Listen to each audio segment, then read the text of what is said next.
Amados hermanos, que Dios los bendiga, los saludo con la paz del Señor. Le damos gracias a Dios que tenemos esta nueva oportunidad para encontrarnos a través de este medio, para compartir una nueva enseñanza. Y este estudio se titula Hábitos que edifican.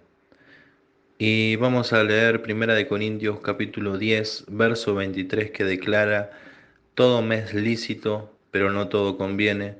Todo me es lícito, pero no todo edifica. Y quiero recalcar y resaltar cuatro hábitos fundamentales que, que como cristianos y como creyentes debemos practicar, y creo que practicamos en nuestras vidas, quizás alguno más, otros menos, uno con mucho esfuerzo, otros con naturalidad, pero que son imprescindibles en nuestra vida y en nuestro crecimiento espiritual. Y ellos son, ahí le puse cuatro imágenes: unas manitos que representan la oración, una Biblia que representa la lectura de la palabra de Dios, eh, un tenedor y una cuchara que están anulados, que significa el ayuno, y un montón de personitas que representan la congregación, el congregarse. Y estos cuatro hábitos y estas cuatro prácticas que todos conocemos y que practicamos, yo creo que practicamos quizás en diferentes medidas, uno que otros, con mayor intensidad, con menor intensidad, con mayor constancia o menos. Todos hemos practicado y estamos practicando, y si no lo estás haciendo, es importante que vuelvas a realizarlo, porque son, como dice el título, hábitos que edifican, hábitos que permiten que nosotros podamos crecer saludablemente y espiritualmente. La oración que nos mantiene comunicado con el Señor, la lectura que nos revela cuál es su voluntad para nosotros en esta tierra y nos enseña a conocerle más, el ayuno que nos ayuda a perfeccionarnos como cristianos, que nos ayuda a abandonar cosas que están arraigadas todavía a nuestro corazón, y la congregación o el congregarse que nos ayuda a crecer, a rodearnos de personas que nos son de bendición, que nos ayudan a desarrollarnos en nuestro ministerio, que, que nos ayuda a poder estar apoyados con otras personas, porque es muy importante tener el apoyo, tener la ayuda de otro cristiano, de otro creyente, de otra persona que comparta la misma fe que nosotros, ¿sí? Porque como pueblo, como iglesia, todos nos necesitamos. Por eso es importante el congregarse. Pablo decía, hablando de los últimos tiempos, que no debemos de tener por costumbre el dejar de congregarnos. Y cuando Pablo decía esto, no lo decía en modo de acusar a alguien, sino que lo decía para que tengan cuidado, porque cuando nosotros perdemos este hábito en nuestras vidas, lamentablemente después cuesta volver a congregarse, cuesta volver a asistir a una iglesia, tener el mismo interés.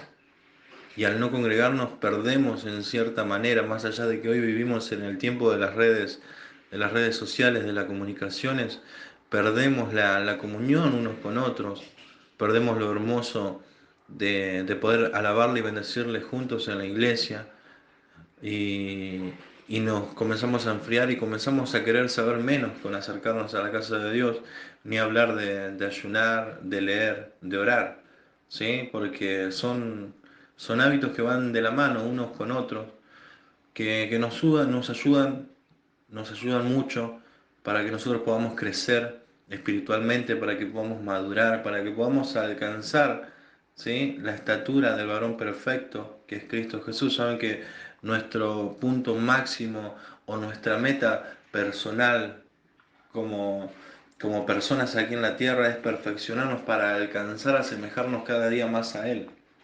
Esa es nuestra meta personal, no parecernos a tal famoso, a tal persona, a tal, a tal deportista o a quien puedas imaginarte, sino asemejarnos a Él, parecernos a Él. Él es nuestra meta, Él es nuestro fin, ¿sí? Por eso orar, leer su palabra, ayunar y congregar fortalecen nuestra fe, nos revelan la voluntad del Señor y nos perfeccionan como cristianos. y nos afirman como hijos y pueblo de Dios. Nos hace comprender verdaderamente cuál es nuestra identidad, cuál es nuestro propósito aquí en la tierra.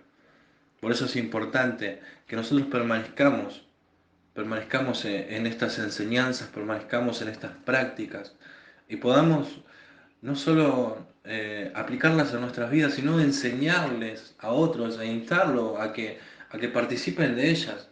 ¿Por qué? Porque Dios va a obrar a través de que nosotros nos sometemos en estas prácticas, en estos hábitos. ¿Sí? Enseñarles a nuestros hijos, enseñarles a nuestros familiares, a nuestros amigos, a aquellos que quizás están dando sus primeros pasos en el Señor o que quizás no le conocen y quieren acercarse, que nosotros podamos transmitirle de qué manera podemos acercarnos a Dios, de qué manera podemos alcanzar a conocer cuál es su voluntad y cuál es el propósito que Él tiene para nuestras vidas.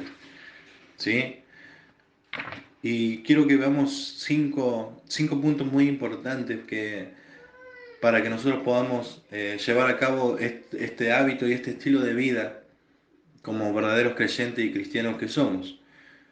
Y punto número uno es que debemos tener presente que Dios nos permita decidir sobre nuestras decisiones, ¿sí? Que Dios nos dé el libre albedrío, no implica que apruebe nuestras decisiones. Debemos ser conscientes de ello.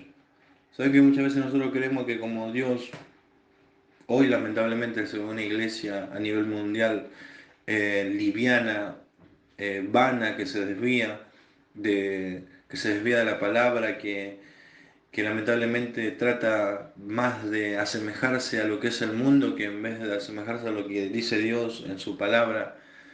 Nosotros debemos de ser conscientes, debemos de ser entendidos, sabios en este tema. ¿Para qué?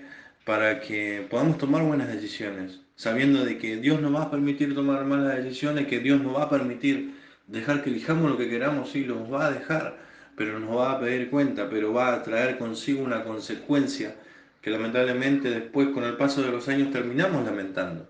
Declara el libro de Deuteronomio, capítulo 30, verso 19, cuando él habla al pueblo de Israel, le declara: a los cielos y a la tierra llamo por testigo hoy contra vosotros, que os he puesto delante la vida y la muerte, la bendición y la maldición. Escoge pues la vida para que vivas tú y tu descendencia. Saben que Dios le había puesto la vida y la muerte, la bendición y la maldición delante. Le dio todas las opciones para decidir.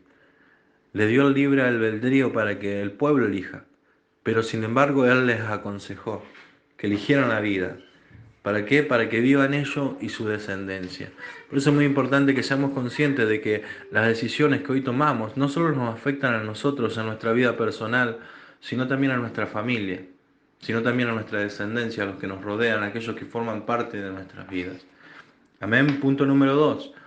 Nuestros hábitos revelan nuestro propósito y nuestro destino.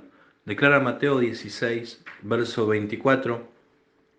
Entonces Jesús dijo a sus discípulos: si alguno quiere venir en pos de mí, niéguese a sí mismo, tome su cruz y sígame. ¿Sí? Saben que la decisión que tomaron los discípulos en la tierra y que podemos leer en la Biblia, así como la decisión que tomaron los profetas y los grandes siervos de Dios que hoy tenemos como ejemplo en la Escritura, ellos tomaron una decisión y esa decisión se hizo hábito en ellos, que era someterse a Dios, que era caminar en santidad, consagrarse a Él, no doblegarse ante ningún Dios ni ídolo, sino permanecer firmes y fieles al llamado que Dios les había dado. Y eso reveló y eso les manifestó cuál era su destino.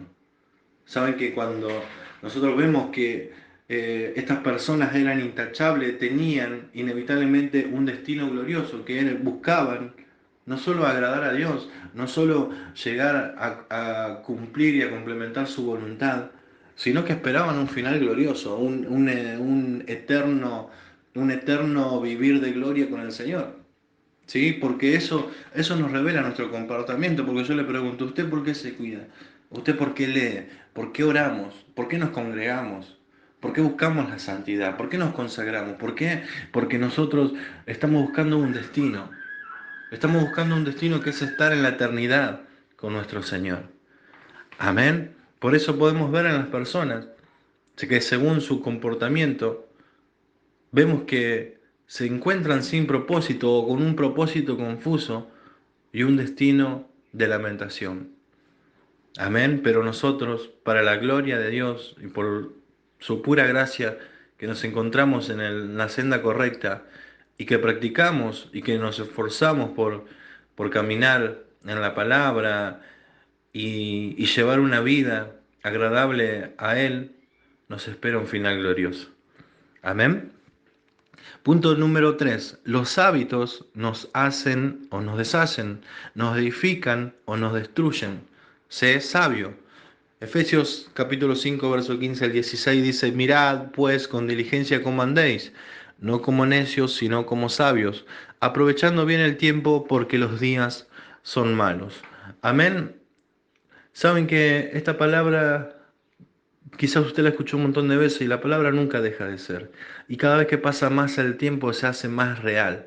Y podemos ver que el tiempo se acerca, que el tiempo del fin se acerca, que Cristo viene por su iglesia, que los días son malos, que no es tiempo para perder el tiempo, valga la redundancia, sino para aprovecharlo, para sacar provecho, para dedicarnos al Señor. Sí, yo le haría una pregunta para que usted se responda personalmente para su interior, como el Señor me ha hecho a mí. ¿En qué hemos reemplazado? Saben que nosotros teníamos reuniones, no sé si usted se acuerda, ¿sí? Porque pasó mucho tiempo. Teníamos reuniones martes y jueves, además de los domingos. Y yo me pregunto y te pregunto, ¿en qué hemos reemplazado ese tiempo que hoy no nos podemos congregar? Hoy lamentablemente no nos podemos congregar los martes y los jueves. Pero ¿en qué hemos nosotros reemplazado ese tiempo? ¿O a qué se lo hemos dedicado? ¿Sí? Y es para pensar. Es para pensar porque quizás en nuestras vidas y en nuestro día a día estamos perdiendo el tiempo. En vez de invertirlo para nuestro crecimiento personal, en vez de invertirlo para que el Señor nos use, para que el Señor se exalte sobre nuestras vidas, en vez de dedicarlo para Él, ¿en qué lo estamos invirtiendo o en qué lo estamos ocupando? Amén, para pensar y para reflexionar, porque es tiempo, ¿sí? De aprovecharlo, es tiempo de buscar al Señor, es tiempo de servirle, es tiempo, como decíamos hace muy poco, de cumplir con nuestro ministerio, de atender a nuestro llamado. ¿Por qué? Porque Cristo viene, ¿sí? Y nos va a pedir cuenta y necesitamos nosotros honrarle con nuestras vidas. Amén. Punto número 4.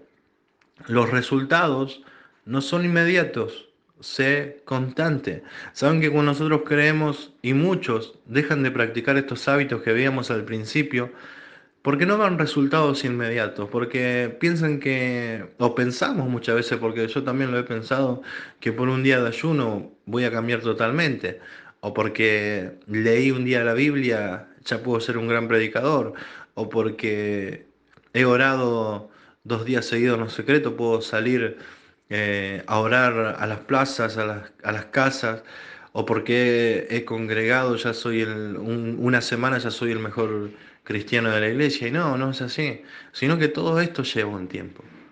Todo esto lleva un tiempo, este camino lleva un tiempo, donde nosotros nos vamos perfeccionando cada día, porque dice que aquel que comenzó la buena obra, declaraba Pablo, será fiel en completarla hasta el día de su venida. Mientras nosotros estemos aquí en la tierra, siempre va a haber cosas para aprender, siempre va a haber cosas para cambiar, siempre va a haber cosas para dejar a un lado, siempre va a haber cosas para quitar de nuestras vidas y también para agregar cosas que nos sirvan para crecer, para aprender, para conocerle más a Cristo, para poder servirle de una manera más excelente, para que Él se agrade de nosotros.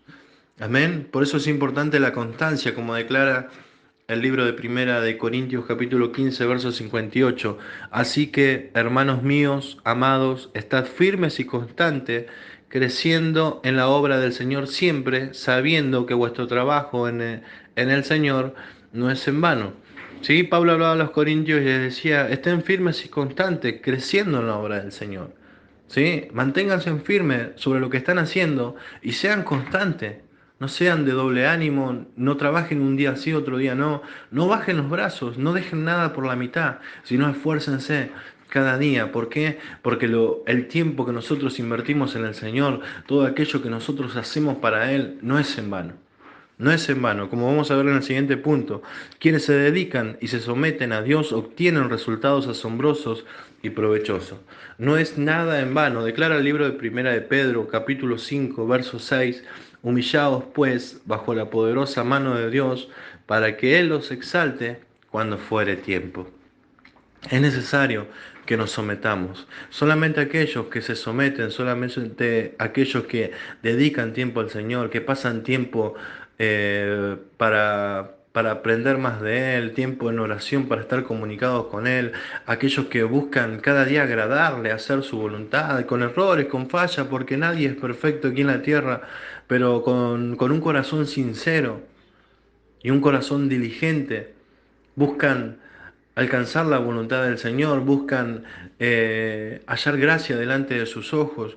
Aquellos serán exaltados, declara la palabra. Aquellos serán honrados por el Señor, porque al que honra recibirá honra. Y aquellos que honran a Dios, Dios no es injusto para olvidarse de lo que nosotros hacemos para Él. Dios nos va a honrar, Dios nos va a exaltar, y no solo aquí en la tierra. Muchas veces pensamos que nuestro final es ser exaltado aquí en la tierra, que nuestro propósito es ser reconocido delante de los hombres. Ese no es nuestro final ni nuestro propósito, sino que nuestra exaltación final es estar un día en la eternidad con Él. Y por ella trabajamos, y por eso nos esforzamos cada día, y por eso cada día nos levantamos motivados, a pesar de que muchas veces nos levantamos sin ganas, pero ponemos un granito de arena. ¿Para qué? Para leer su palabra, para orar, para acercarnos a Él, para no dejar por la mitad nada, como decíamos hoy, sino para esforzarnos en la gracia de nuestro Señor Jesucristo. Porque sin duda hay un fin y Cristo viene.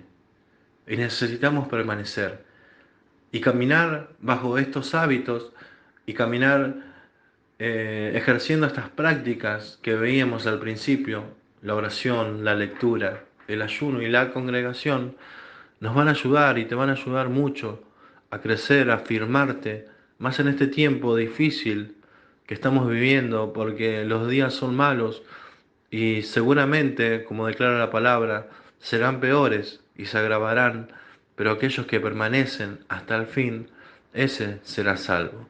Que Dios te bendiga, te saludo con la paz del Señor, deseo de todo corazón que puedas tomar esta enseñanza, podamos tomarla, podamos aplicarla. ¿Para qué? Para acercarnos más a Dios, para afirmarnos más como cristianos, como creyentes, como hijos de Dios, como pueblo suyo, para caminar en su voluntad y estar preparados no solo para toda buena obra, sino para la venida del Señor. Te mando un fuerte abrazo, nos vemos si Dios quiere en el próximo estudio, en el nombre poderoso de Jesús. Amén.